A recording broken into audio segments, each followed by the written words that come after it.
Welcome to the Launch Queen, your under 5 minute launch playbook. I'm your host, Cara McCarron, 25 years marketing veteran. Why your list needs a spring clean before you launch. Holy Hannah banana. This is a big one. Here's what a lot of creators who do have an email list, if you don't have an email list, this probably isn't going to apply to you, but I want you to think about it whilst you're building your email list. Sending to a bunch of bloated, unengaged people, it's like shouting into a room where half the people left an hour ago. It's what we call in the marketing world spray and pray mentality. A big list number feels so good. I get it. But if the list is full of people who haven't opened your email, and we have experienced this in our time, but if you have an entire a massive list of people that are not engaging with you, there's 0 point in it. It's like when I used to work in SEO, I'd have people say, well, I want to rank for iPhone, even though they sold trips.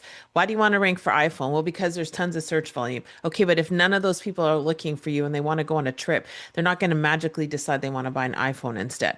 So the number, the vanity number might look great, but it's really not going to do you anything positive for your launch because people just aren't going to open it. And what happens, and this is something we've experienced recently, is when you start to send to a list that is unengaged, your email, like whatever platform we use, Wix exclusively, but whatever you're using is going to start to bounce a bunch of red flags,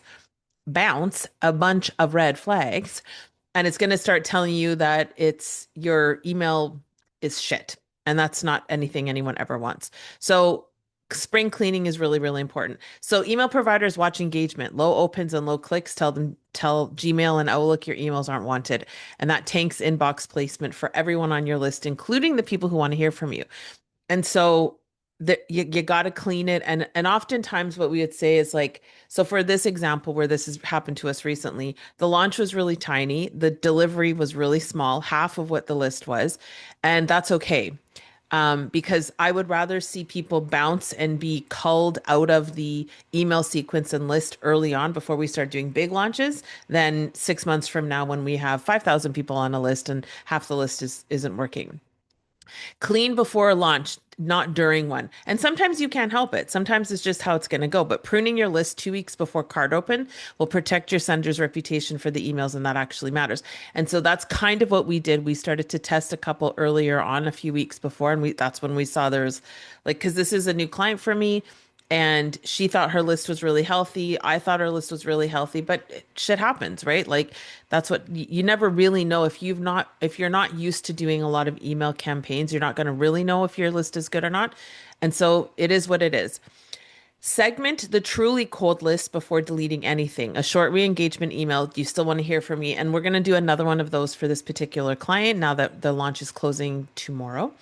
We're going to do still want to hear from me. And it gives people to get out, even for my own personal brand. If you're on my email list, I did one last week, and I think the subject line was, if you really want to break up with me and dot, dot, dot, or something like that.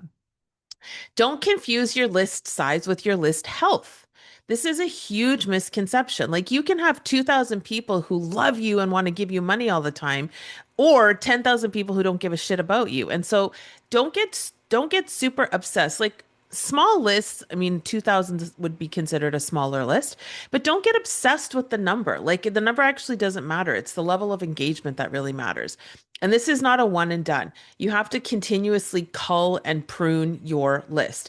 So every now and then you're going to do a check-in. Every now and then you're going to see who's going to download. If you want to put out, like, let's say the next launch we're doing with this client is going to be around other nervous system regulation. And so we're going to be very specific about what we're emailing so that the people that are actually interested are going to put their hand up and download a form or download a lead magnet. So that way I know, okay, those 1,500 people, 500 put their hand up for this. Those are the 500 that are super engaged, and we're going to email them as such. So don't get caught up in the number. Your list's health matters more than anything, and for sure matters more than its size. So protect deliverability before launch, before you actually execute it. See who's there. Like our bounce rate was high. It was really high for that first email. And my genuinely you kind of go, holy shit, I got to fix this. And we did. But like do that well before you're going to start launching. Ladies and gentlemen who have lists that you have not nurtured properly, this is a really good time for you to send that email and say, hey, do you still want to stay together? Do you want to break up? Whatnot. I hope you have an amazing launch. Until next time, we'll see you later.